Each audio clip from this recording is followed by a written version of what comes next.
Hey nerds, it's Jerry from Them Nerds coming to you with a new episode with my buddy here, Tony. Today we're going to do something a little bit different. I guess it's something that we've done in the past. We're going to talk a little bit about what we can expect in the MCU, particularly surrounding secret invasions and the Quantumanium and what that might lead us to. I know what it's leading us to, Jerry. I know what it's leading us to. Four-finger discount. I mean, it depends on who you're watching with, I guess. We're going to talk about the Fantastic Four. Yeah, I think that has to be what we're leading towards. Oh, it's coming. Yes, as Jerry mentioned, the pieces are falling into place for the Fantastic Four. Secret Invasion, we talked about in a previous episode, has some problems. Some planning problems, at least in our view. Probably right? The major problem being that there's no characters to put in it. That's the biggest problem. That tends to be a problem, yes.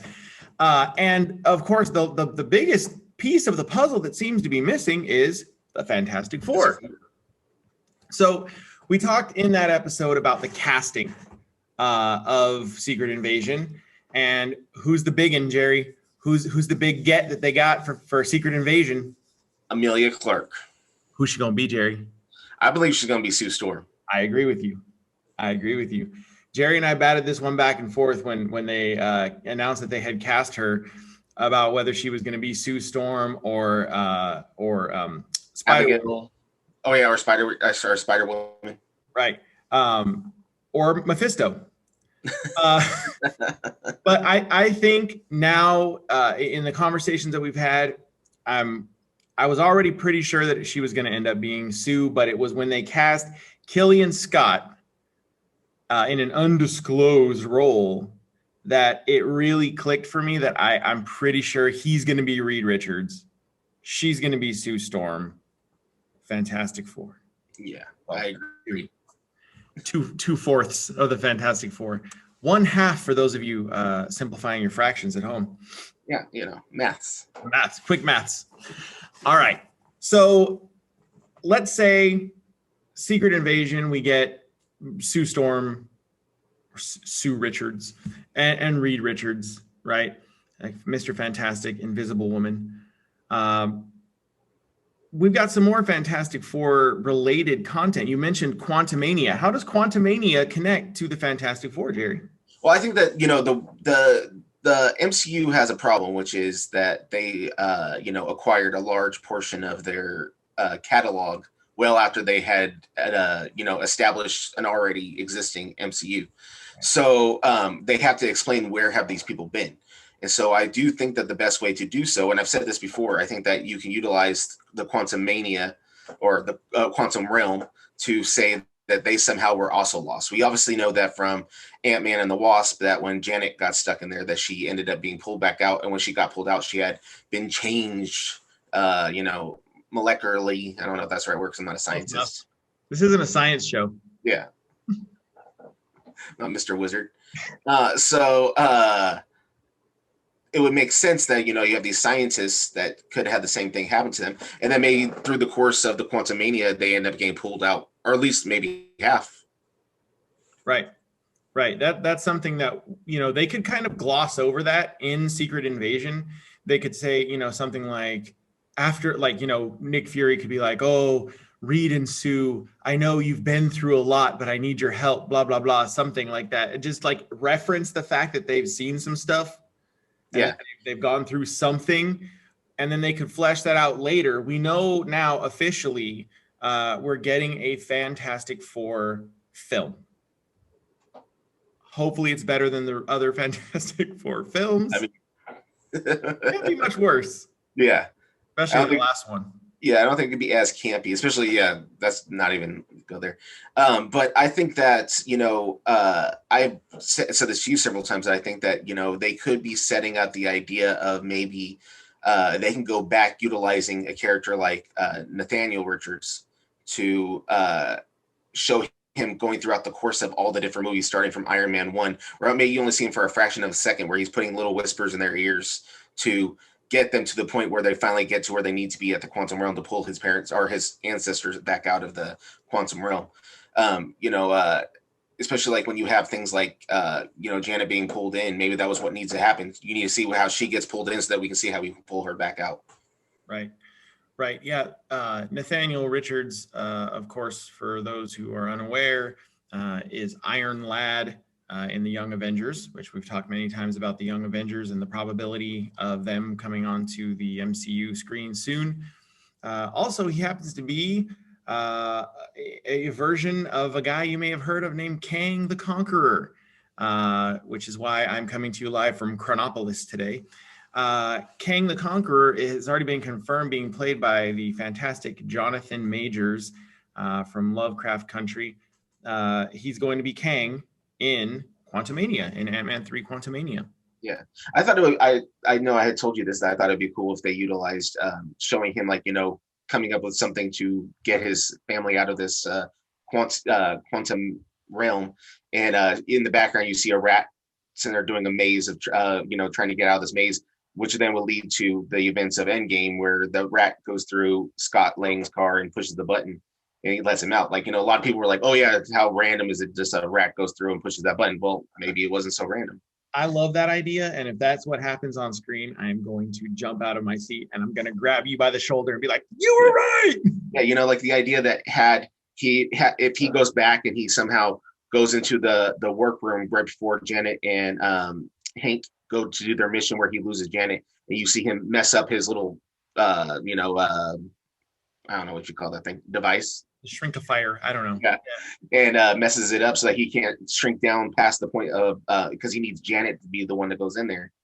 It's just those kind of little changes that you see throughout that maybe during the movies, like, you know, that we've watched before, we're like, oh, that doesn't make a lot of sense. But if you were to watch it back and you see, oh, they don't make sense because it wasn't supposed to make sense until now, and now you realize that somebody's been sabotaging everything all along to get them to this point. Yeah, you go back and you're just like, oh, like that would be great. I would Yeah.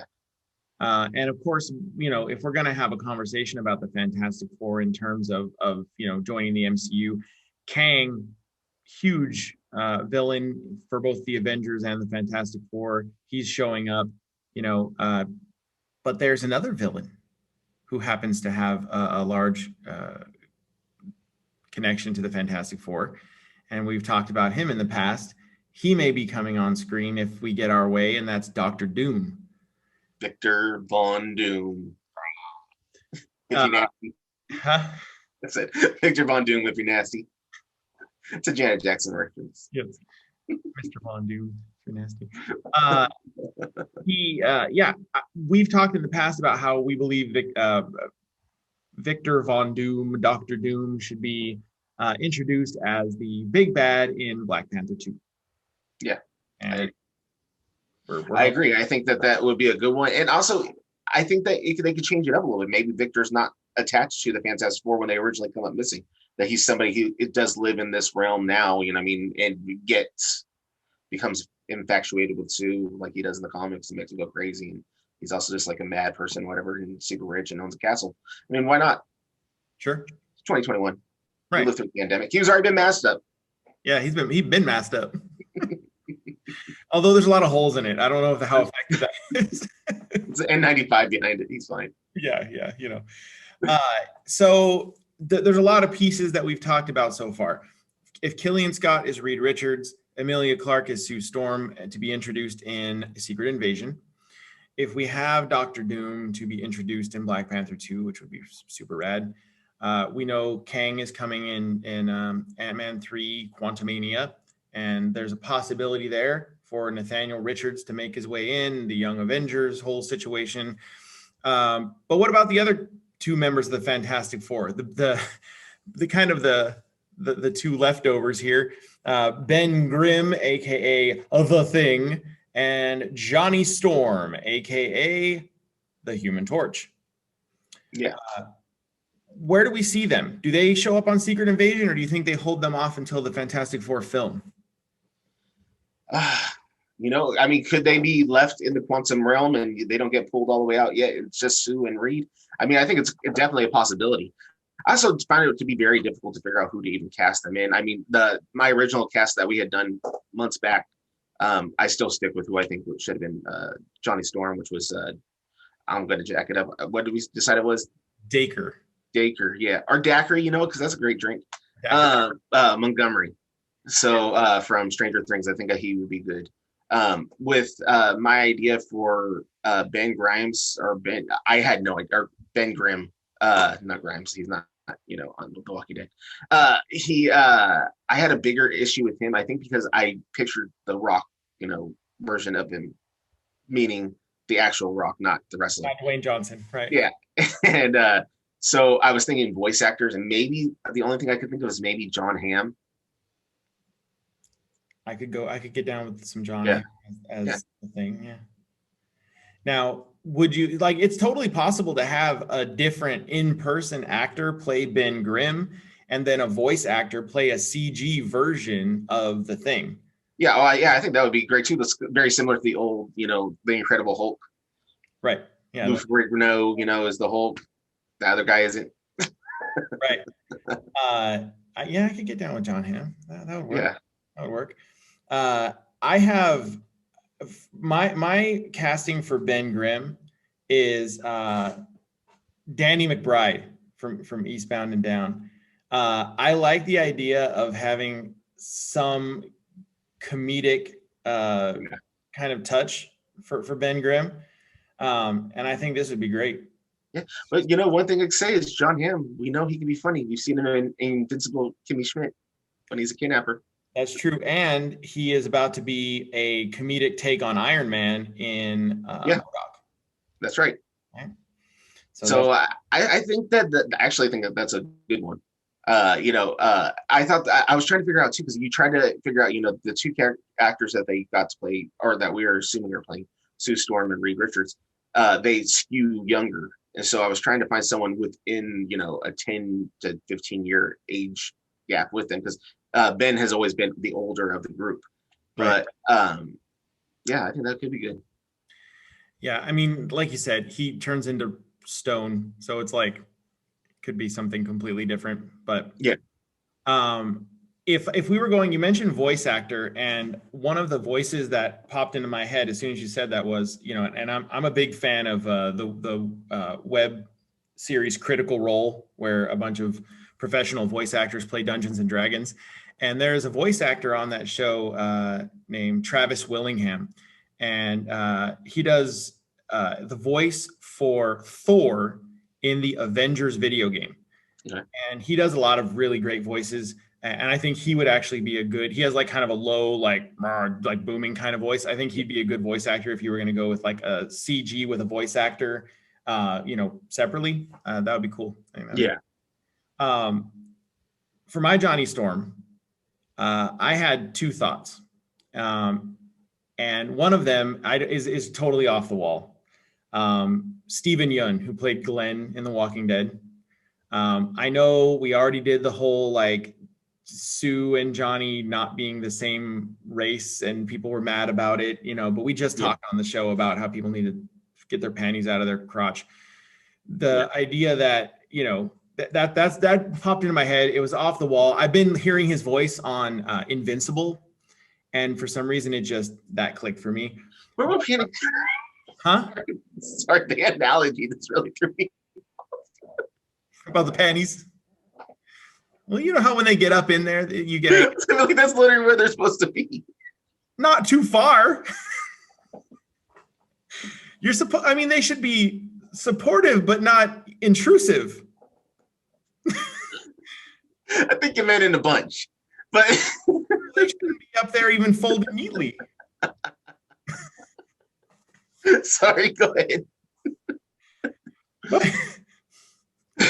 My number one choice for Johnny Storm, and I'm going leaning a little more comedic on him as well. Also from Stranger Things, Joe Keery. We saw him kind of, keeping tabs on the kids, working in an ice cream shop, doing a lot of kind of funny sort of stuff. But he also could handle he had decent dramatic chops. So that would be my Johnny Storm. Not bad. Yeah. But here's the deal with Johnny Storm. It's not that different from from Ben Grimm from The Thing, you're going to do a lot of CG, Yeah. right? So like, how important is it to really have like, this really like iconic look? I don't know. Yeah. Well, I guess the only difference is that with Johnny, he turns into flame, whereas Ben is always, this rock formation. Right. Yeah. So I yeah, think one thing we can definitely say is we know that the MCU or Marvel is going to do a much better job of making him look like a rock creature than the last two incarnations. one would hope so. Yeah. Well, we've already seen it with what's Korg. That's true. That's true. Yeah. If we use Korg as our measuring stick, Yeah. piss off, ghost. Good. Um, so one quick kind of like, I'm just throwing this out there. The two other big pieces connected to the Fantastic Four that always pop into my head, and we've already seen them on screen: Galactus and the Silver Surfer. And those two are always inextricably tied because of that's Silver Surfer's origin. Yeah. Do you put them in the Fantastic Four movie? Do you hold them off? How do you bring them back in? Because like we've talked about this before, like we don't want to rush these characters back in, like with the X-Men characters, and with Spider-Man for the third incarnation here. And how do you bring Galactus and the Silver Surfer back into the fold? Do you hold off on them or what? I think Galactus, and you should do the same treatment you did for Galactus that you did for Thanos. Yes. And credits. And I think you need to build up better than you did with the original incarnation of the Fantastic Four, where they used the Silver Surfer, which was in the movie with Galactus, I guess we'll call it that cloud. And he's the herald of Galactus. He's supposed to go out there and let people know that he's coming. You let me know 20 minutes before he got here.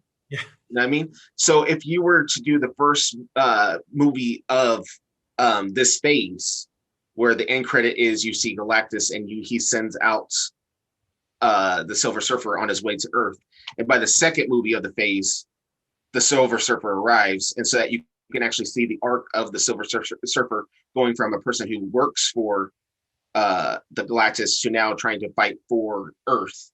Right. That would be a much better way of going about it. And yet the very end of the movie, leads up to an actual battle with Galactus. Yeah. A real Galactus. I fully agree with the giving Galactus the multi-film Thanos treatment. He's a huge villain, and they've got to build this up, and he shouldn't be defeated once and for all. Yeah, they got to stop doing that with their villains. We've talked about this before. The Kang needs to hang around for a while. Yeah. Bringing in Dr. Doom, they need to let him hang around for a good long while. Dr. Doom should never go away, honestly. Yeah. Zemo, I hope they keep Zemo around for a good long while. Galactus, I hope they give it the same treatment. Yeah, it's like one of those. It would be like the idea of, well, it's similar to what X-Men did when they came out with their movies. You bring characters in like Nightcrawler, and you see them for one movie, and then they're gone. You bring people in like Rogue, who had a huge part in the first movie, and then by the second and third movie, she's basically a side character. Right. You know what I mean? Like, you need to have these characters where you are building up the villains as much as you're building up the heroes, because the whole point of why people like comics is that you're rooting for both sides ultimately. Right. Yeah, you like to see the character development of both the heroes and the villains. That's why inevitably the best villains always end up being kind of fan favorites. That's why Venom ended up becoming a hero. That's why you see Dr. Doom doing things like joining the Future Foundation. That's why you see characters like Magneto, who's a super sympathetic. His backstory is so sympathetic that you can't help but kind of like want him to be a good guy. His friendship with Charles and his tragic backstory. Like, how are you? It's really difficult to convince the audience that a Holocaust survivor is like a real bad guy. I think that's the whole point of the way the comic books work. Like, you can change somebody's backstory like Iron Man, where you make it where he's more, modernized. But there's some people like Magneto who need that backstory in order to be the person that he is today. So that's why using this idea of the quantum realm and using this idea of multiverses and everything else is the way to go about it, because maybe somebody who's back in the 40s or the 50s now is jumping into this area, but they're a fish out of water, still angry about what's going on. And that's one thing that I think Magneto, he's not really a villain. You know what I mean? He just never gets out of there, out of that same situation. He goes from one situation where his people are being killed to the next 80 years of his people being killed. That's why he stays angry. But if you do a one and done, you're never going to get to that. Right. Like there's always, the best analogy that I ever read about for Professor X and Magneto is they are like the Martin Luther King and Malcolm X of the mutant community. Yeah. Professor X is like, everybody, peaceful, we can do this through cooperation. And Magneto is like, Plymouth Rock didn't land, we didn't land yeah. You know what I mean? So, does that mean Malcolm X was a bad guy? Absolutely not. It means that he had a different way of going about things. And that's how we feel about Magneto. How do we start talking about Magneto?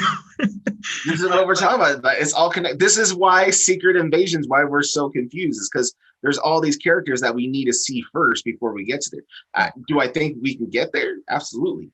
But they better start pushing some people out. Right. And it's unfortunate. Some people need to be birthed. Right. For some reason, in my mind, I just pictured Ace Ventura coming out of the rubber rhinoceros. Yep. I wish that the MCU had access to all of these characters and properties and storylines when they started, because I think we would be seeing a much different MCU. Yeah. But unfortunately, that's not the case. But I do think, I have faith that they're going to introduce all of these properties in a good way. I agree. I mean, the best way possible given the circumstances. Yeah, no, I absolutely agree. And the best part about it is we don't have to wait very long. That's true. Hopefully. Things are coming. We know that Secret Invasion is happening when? June? No, August. No, yeah. I don't know. Secret Invasions? Or are you talking about Secret Invasion? Is coming out in June? Or you mean filming? When is Secret Invasion coming out? June of 2023, right? Is it 2023? 2022, maybe. Okay. So next year we get Secret Invasion. The following year, 2023, we know that we're getting Quantumania in February of 23. Guardians of the Galaxy 3, which would also be a cool way to introduce Galactus. Yeah. Coming out May of 2023. And we know that the Fantastic Four film is supposed to come out after Guardians of the Galaxy 3. So we've got a lot of content that's going to be produced before Fantastic Four comes out. So there's going to be a lot of ways that they can kind of flesh things out. I just in my mind, Guardians of the Galaxy would be a great way to introduce Galactus. So too would the Eternals, because he's been around forever. Yeah, I think that would be great. I know that there's plans on showing a young Thanos in that. So it would make sense that the Celestials would have an idea of who he is. Yes. Yeah. World Eater. Can't wait, dude. There's we've had this like dam of, COVID keeping all of this stuff from us. And it's like, it's about to break open. We're about to get all the good stuff. Yep. So, pop that pinata. Can't wait. What do you guys think, nerds? How are the Fantastic Four going to be introduced? How are we going to bring in this idea of, these characters that haven't been around? Let us know in the comments below. Don't forget to subscribe if you want to hear more of our rambling, wild speculation. We're full of it. I've been told. Follow us on social media at We Them Nerds on Twitter, Instagram, and Facebook. And I think that'll do it for us today on Them Nerds. Be good. Be good to each other. Stay nerdy. Later, nerds.